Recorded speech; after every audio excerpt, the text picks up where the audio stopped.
Hello and welcome to episode 68 of Daryl Show Your Work. So in this episode, I'm going to be revisiting honeypots, but I'm focusing more on gathering logs by that's generated by an attacker and ways that we can then protect those logs. So I'm going to be playing both the role as the attacker and as the defender. So I'm not really going to be going through a whole lot through the MITRE attack framework as the attacker here, and I'm going to be mainly staying in recon. So no reason to necessarily give a disclaimer here on this video, since I'll just pretty much be staying in the recon phase, which is enough for me to generate the logs that we need in order for further analysis and protection. All right. So the first thing that I'm going to do as the defender's side here, I'm going to do a ifconfig. All right, just so we can be able to identify the different systems here. Okay, so doing this IF config, this one 72 21 12 address. This is actually the honey pots address. All right, so this is not my IP address. I'm actually .11.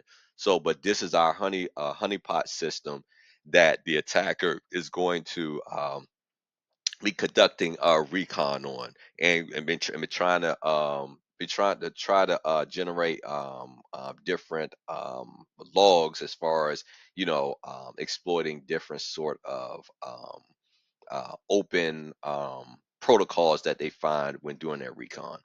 All right, so I'm going to switch over here to the attacker side. So I'm putting on my red team hat here. All right, so now that I am the attacker, I'm going to begin my recon with using nmap. So, so I'm going to aim it at, let's see, I'm going to say 172, 21. I'm going to aim it at 10, and then I'm going to also aim it at .12. So this is assuming that the attacker has already found devices that were up, and so these are the two devices that they found, and they want to now run an nmap scan on these two targets that they found that were up. All right, so I'm going to hit enter. This should give us back a a list of any ports that are open. All right, so those results came back pretty fast. So we can see here on device 10 that we have um, four open ports here, and then we can see here on device 3, which is our target, the honeypot. We can see that we have three open ports here. All right, so as the attacker, I'm going to want to attack the FTP protocol. It's two different protocols that I can attack here. I'm going to try to start with the FTP protocol because both it and HTTP are clear text unencrypted protocols. All right, so I'm going to try to start an FTP session here. And the first thing that I want to test is something that I covered in previous videos. When it comes to some versions FTP, some legacy versions allow for anonymous login. So I want to be able to test here if I can log into this FTP server anonymously. So I'm going to say FTP and then an IP address of the where the host is up at. All right, then I'm going to put as a username anonymous. All right, hit enter. Okay, and then I'm going to hit enter again when it's asked for password to see if it'll let me in with no password. If it allows anonymous access, then I don't have to give it a password. I just simply gave it a username of anonymous and it'll let me in the door. So let's see. So that failed. So it's a good thing as far as on the enterprise end, because we at least know that it doesn't allow for that anonymous login of FTP, even though they shouldn't be using FTP. Um, um, um, well, it's a honeynet, it's a honeypot system. So I mean, they probably left it open like that on purpose. But in a real scenario, you wouldn't want to be leaving FTP open, because it's unencrypted and it's easy to exploit. So anyway, I'm going to exit out of this. All right, so I also saw that port 80, which is HTTP, was open. So I'm going to try to navigate to see what lives there by using the web browser, and I'm going to actually navigate to that HTTP, um, that web server, and see what lives there, if we can access some sort of website. All right. Oops.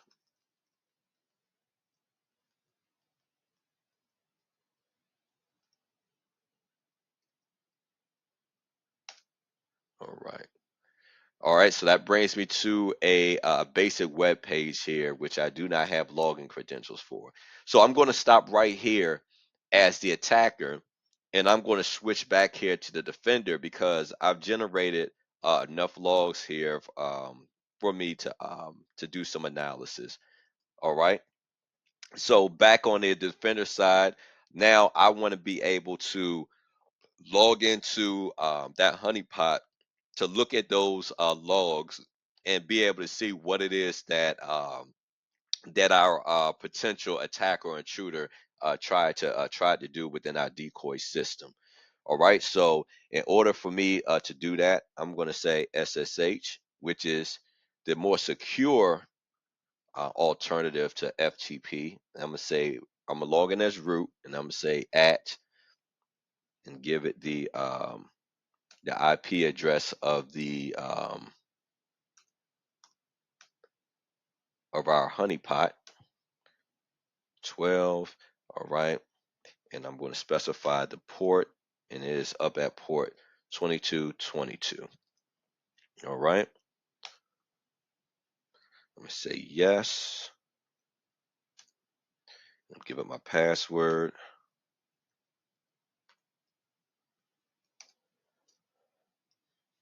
All right, so I am logged into our honeypot as root. Okay, so now I want to be able to look at some of those logs that I managed to generate as the attacker, or that our attacker generated. So in order to do that, I'm gonna say cat, and then I have to put where those logs live. So they are at var temp in the temporary folder, and the name of the file, the log file that captures that, is opencanary.log. All right, so we can see quite a bit of activity here. So I just want to focus on these last two entries. So we can see here in excuse me, in this particular set of lines here, that the attacker tried to access port 21, and they also used a username anonymous but gave no password. So that tells me, as a defender, as the analyst, what this attacker was trying to do. They were trying to test to see if they could log into our FTP server using anonymous credentials, or try to log in anonymously. All right, now if I go down here to this next set of log data, all right, so this tells me that also that our attacker interacted with port 80, and it says user agent. So they used a Firefox browser, all right, and then they attempted to that what they did visit web address here, which is the honeypot address at 172.21.12. All right, so I'm able to. That tells me a lot about what our attacker, what their methods are, what they've done as far as trying to do some recon activity, trying to access certain open protocols that they found, which we purposely left open for them, since our honey pot is a decoy system. All right. So the next thing um, that I want to focus on here is is actually how it is that we're generating these logs. All right. So what tracks these logs in the honeypot is actually a custom bash script named honeypot logs, and it's again that's a it's a bash script, and it continuously checks for these logs and displays them on the terminal here. All right. So it's doing that automatically, but let me just go into it and show you what that looks like.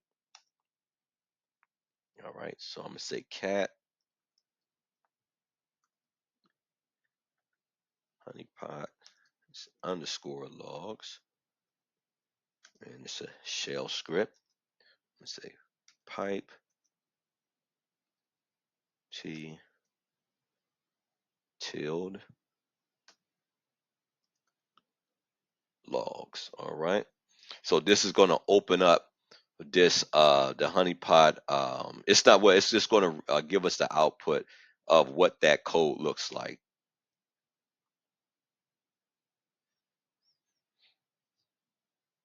All right, so just want to give a high level explanation of what's going on here. So the inner while loop of the script reads the logs. All right, so this is this portion right here. All right, so that's reading the logs, and it displays it line by line on the screen.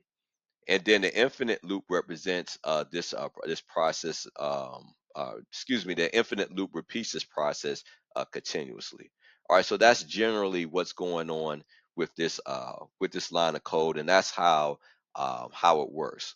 As far as the automated version of how it works. Now I'm going to run this manually for us, and let's see if we get the same results. All right, so I'm gonna say to run this, I'm gonna say dot backslash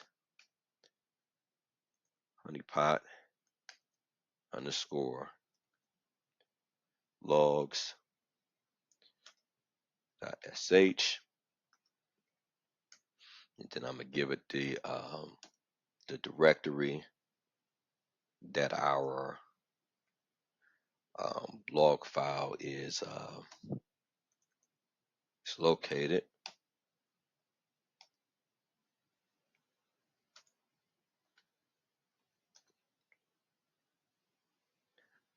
Right, then I'm gonna say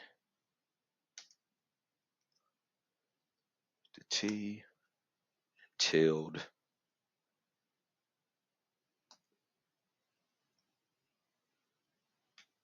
traffic. All right, so what this is going to do is this time it's going to execute the file, and it's going to execute it against the log file. All right, and it's going to display the output. And so and it should give us the same thing that we saw when we just observed it. Um, the automated version of it. And yes, it does. So we can see, if we look at it, you can see these last two lines that we looked at here, as far as the FTP port, port 21, and HTTP port, port 80. All right. So that's just how the honeypot here is capturing these logs. And I just wanted to show the methodology of that. All right, so now that we actually have this information, and let's say that I want to store these logs to continue proper investigation analysis of the attempted intrusion of my decoy system. Well, I want to then begin to protect these files. All right, so the first thing I want to do is password protect it. So in order to do that, first I'm gonna hit Control C to get out of this. All right, and then I'm going to put it away into a zip file. All right, so I'm gonna say zip, and this is going to um, compress this log file and put it into a zip folder. All right, so honeypot underscore logs,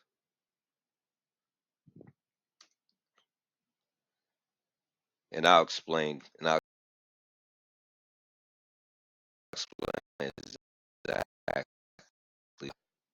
after I get done writing it.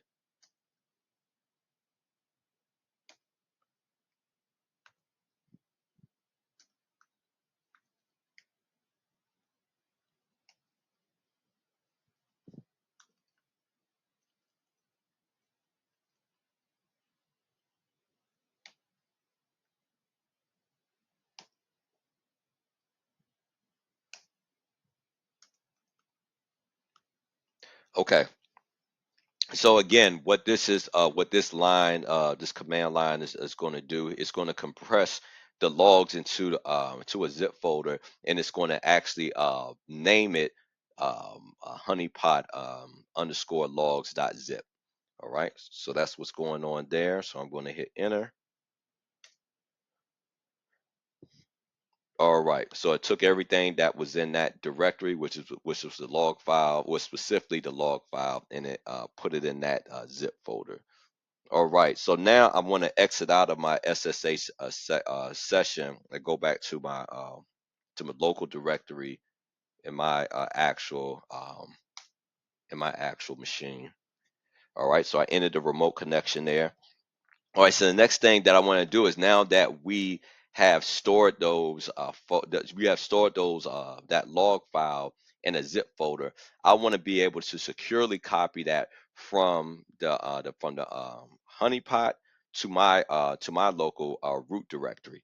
All right, so in order to do that, I'm going to use the secure copy mechanism, and then I'm going to give it a dash capital P to specify the port, which is port 2222, and then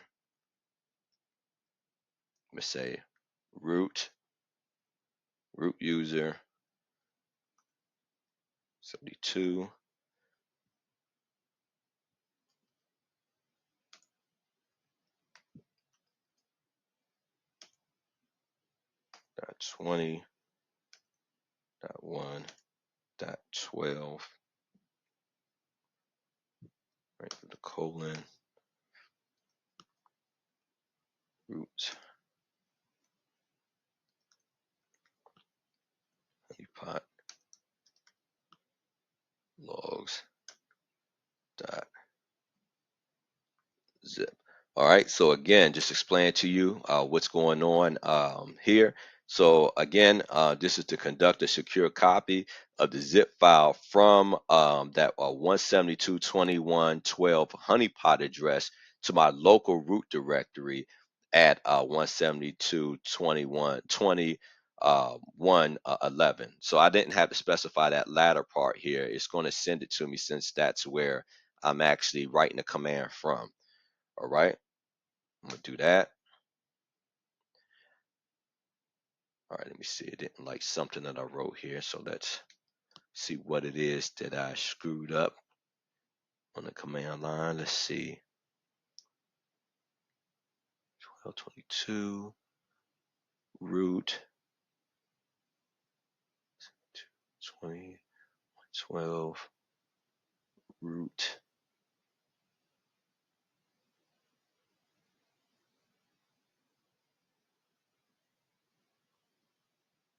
Let's see. Maybe I have two.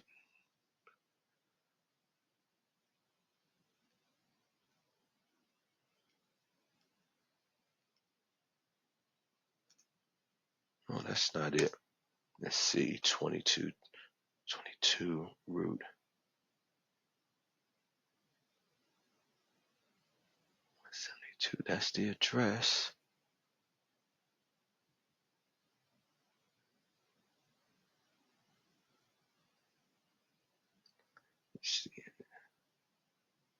logs that.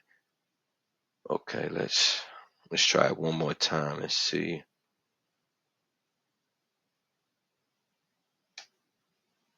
Okay, well, all right, let me go to see where I got this paste and see if I can see if there is some sort of difference.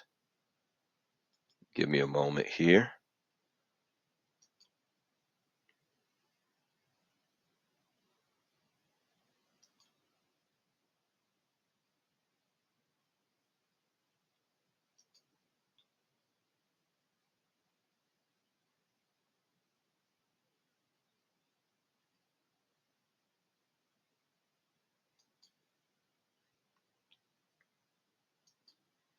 All right, let's see. So SCP port 22. Ah, okay. I see what I did wrong. Okay, going back here and then always to find details. Then I got to put a space and then a period. That's where, all right, I messed up. Okay. All right.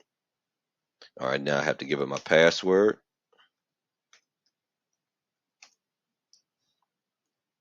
All right, there we go. All right, so that file was transferred over to my root directory. All right, so the next thing now that I have it over on my end, I pulled that from the honeypot over to my local root directory. Next thing that I want to do is I want to encrypt the data at rest. Meaning, anytime we say data at rest, that means we're going to encrypt the data that's pretty much stored on the machine. All right. So in order to do that, I'm going to use the OpenSSL OpenSSL software suite. Again, that's to protect the data, the log file data from any sort of unauthorized access while it's stored on my machine. All right, so to give a high level overview of what OpenSSL is, it's used to generate private keys. It's used to encrypt, decrypt, create certificate signing requests, generate certificates, and identify certificate information. I'm going to be using it in this instance to encrypt our zip file. All right. So in order to do that, I'm actually going to paste the command here because it's a very long command. All right. And as we can see, I can easily fat finger stuff, and I don't want to sit here trying to. Well, it looks like I may have to write it because something's wrong with my paste function. So bear with me here. And I'm going to, as I write, before I hit enter on this, after I write this out, I'm going to explain what each part of this means.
Okay.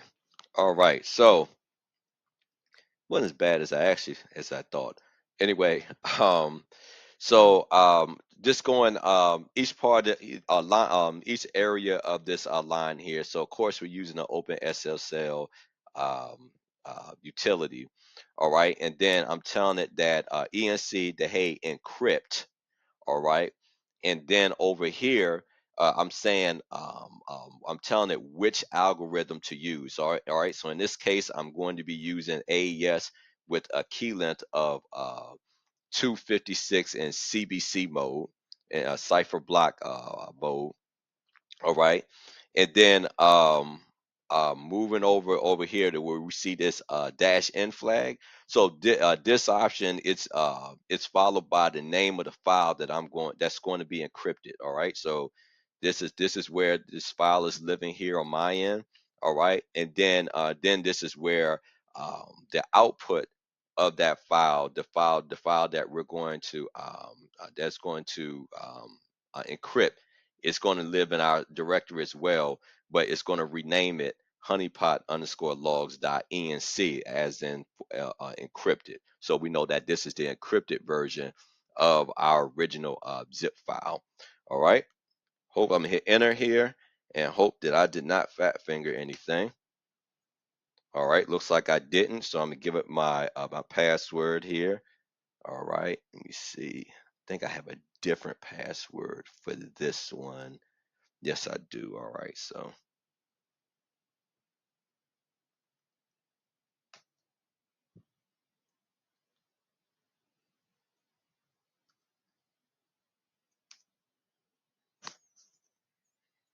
all right. Gotta give it my password again.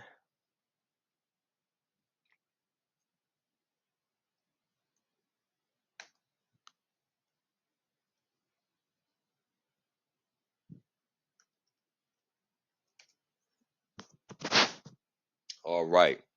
So it looked like that went through. Let me do a list command here. Let's make sure that. All right. So it looks like, yeah, everything worked. We can see both versions of that file here. We can see the zip version, the original zip version of that file here, and then we can also see the encrypted version. All right. So everything went according to plan there. All right. So the next thing that I want to do is, now that we have this encrypted, I'm gonna apply another layer of encryption on this. So think of what we're doing here as defense in depth. I'm adding several layers of defense to this file. All right. So the next layer that I'm going to add here is I'm going to secure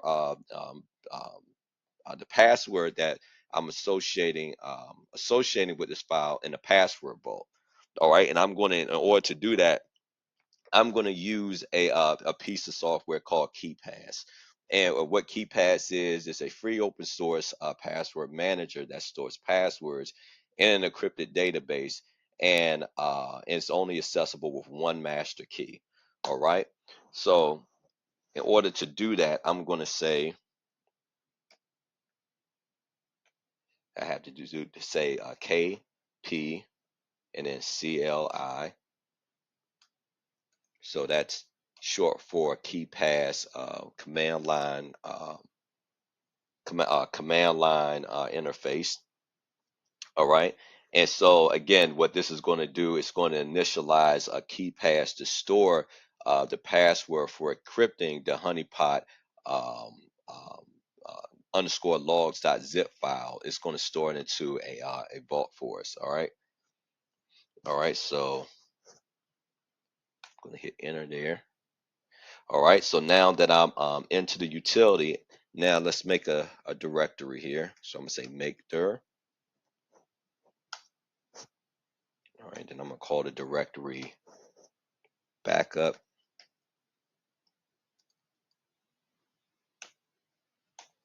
underscore encryption.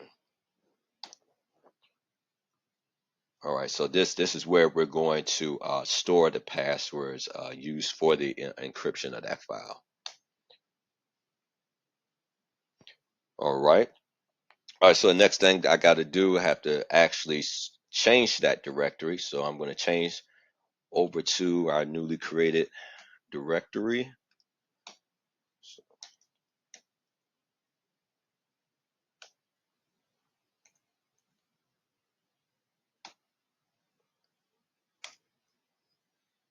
All right, now that I'm there, All right, so now I want to create a new entry in it. All right, so in order to do that, I have to simply type new. All right, so I'm going to give it a title. So I'm going to name this uh, encrypted, let's see, underscore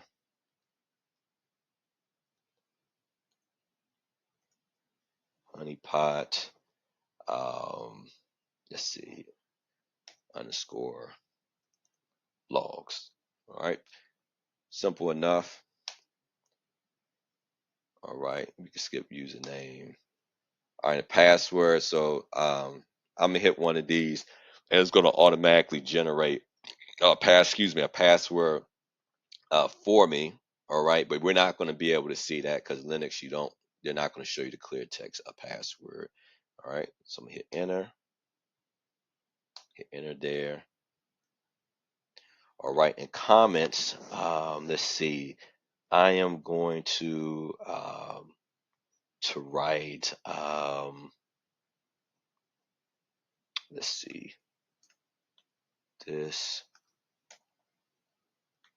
password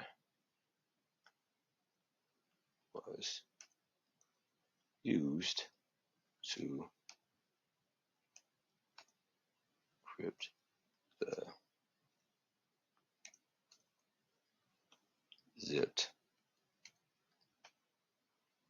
honeypot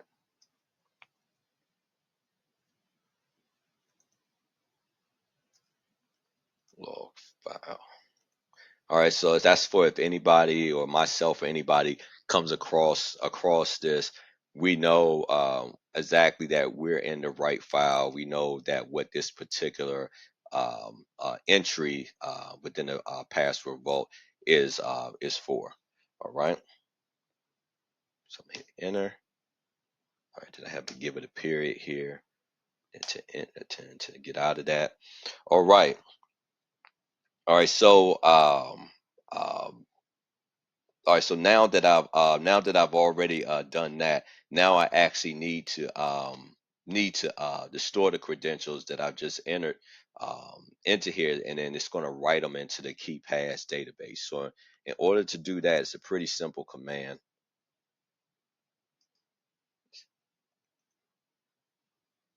Oops.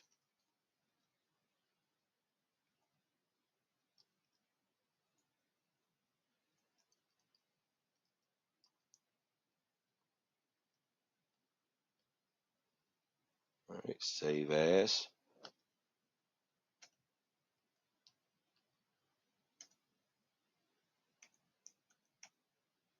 Ubuntu user, and then we're going to call this password underscore database. All right, then we're going to give it the right format here, which is no, not that. It is KBDBX. All right. All right. So again, what this is going to do is it's going to store the credentials that I just entered and write them into the KeePass database. All right. I got to give it my password again.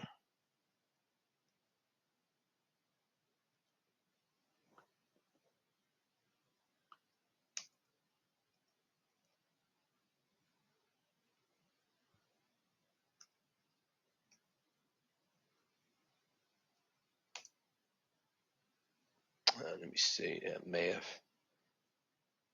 have messed up. Let me see. Because yeah, my keyboard.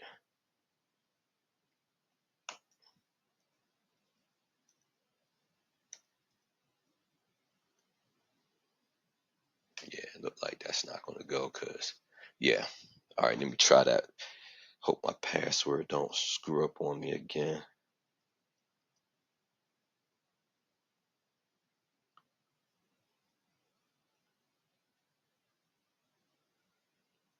You know what? That's not a bad idea. I'm gonna just, you know what? I'm just gonna see if I could write it out here. This is just a mock system, so if everybody sees it, it's not going to break anything. Okay, and then I'm just going to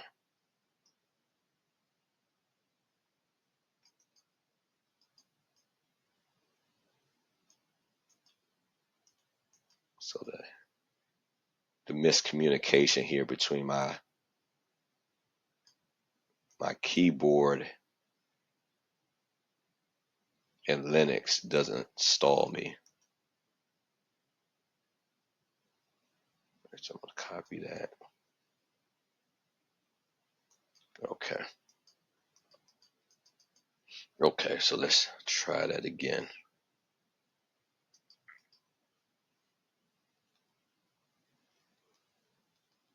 All right, going back in my history. All right, let's try this again. Let's try saving that again.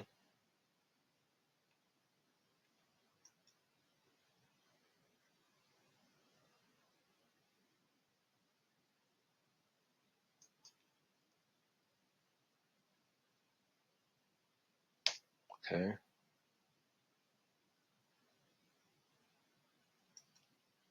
And when you see the length increase like that, what's probably happening is that it's probably salting the password, which is a technique that's done in encryption. So it adds extra values to the password um, um, as far as the getting a different sort of output. So if anyone tries to guess the value of the encrypted value, it'll be very hard for them to break it because it doesn't just include the encrypted value of the plain text password in itself, but also extra values that the system's added to it in order to add an extra layer of protection and make it very hard for someone to guess what those extra values are. All right, so it looks like that worked. And let me just do, well, let me exit out of here first. I'm gonna say exit, and let's see if that's in our local directory. Oops, there goes the keyboard again. Okay, let's do that again. Exit out. All right, and let's do a list. All right, and we can see that new password, that new what we created there as far as saving the password, it's right there in our local directory. All right, so the last thing that I wanted to show here is how we can then protect the password, protect the file while it's actually in motion.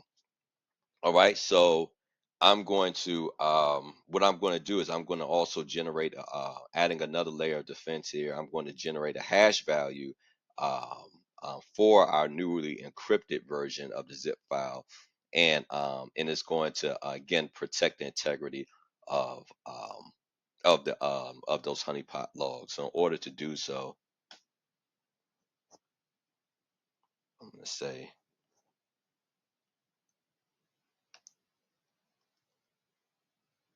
all right, so this is basically going to add secure hashing algorithm um, to this.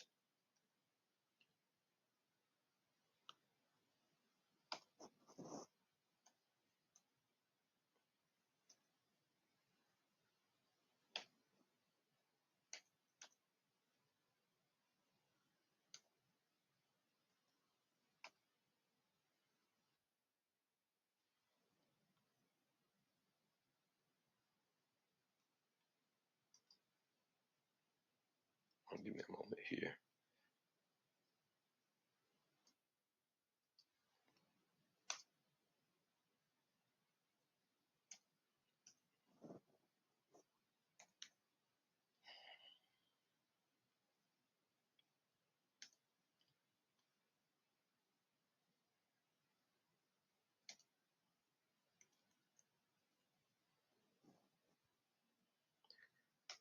Boy.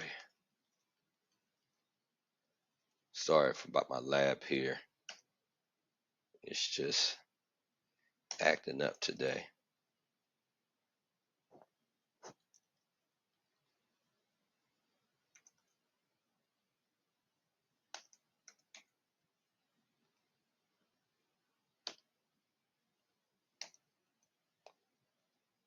Okay, so this is going to add an extra layer of encryption to the already encrypted version of the honeypot logs. All right, and this is should protect it as far as when the data is in motion. All right. All right, so we have that value here. All right, so anytime that this is going to be anytime that this is going to be going across the network, any or if we see the packet on the packet sniffer or anything, this is what the value that the attacker will be seeing. They'll be seeing this hash value of this file. They won't be able to see the plain value of this file, but rather just this hash value. All right. So that just brings me to the end of my video here, just to give a high level summary of what I was able to accomplish.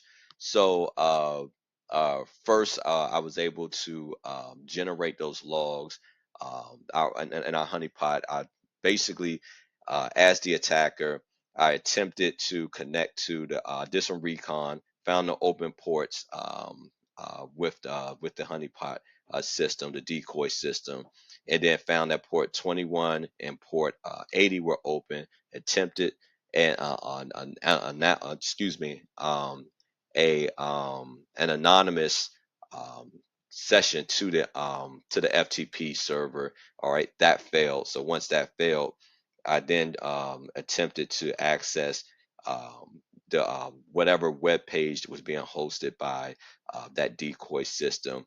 So as the attacker, I stopped there, but as the analyst, I went in, did a SSH session into the honeypot, gathered those logs and throughout the logs files, and analyzed those logs to see exactly what the attacker did in terms of their interaction with port 21 and their interaction with port 80.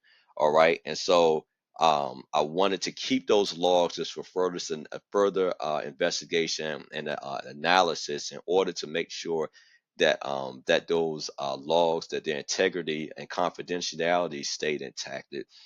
Started applying several layers of defense. The first layer of defense that I applied was compressing those files into a zip file and then securely copying them from the honeypot onto my actual local directory. Once I had it on my local directory there, I then gave it a layer of encryption using OpenSSL, and I used an AES 256 method of encrypting it.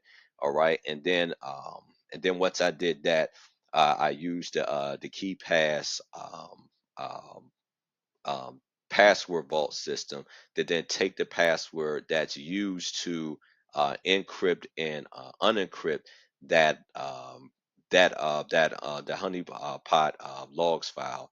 I stored that. I basically created a directory and stored that secret in there. All right, and then I made sure that once I saved that to my local directory, and then I added yet another layer of protection to the honeypot logs file by using SSH, excuse me, not SHA um, hash function to then make sure that once if it's ever in transport, to make sure that that hash value is what people see when it goes across the network internally and hopefully not externally, but all they or pretty much anything that anyone would see is this hash value that we could see right here. So please like, subscribe, and share. Most importantly, show your work. And until next time, take care of yourself and God bless.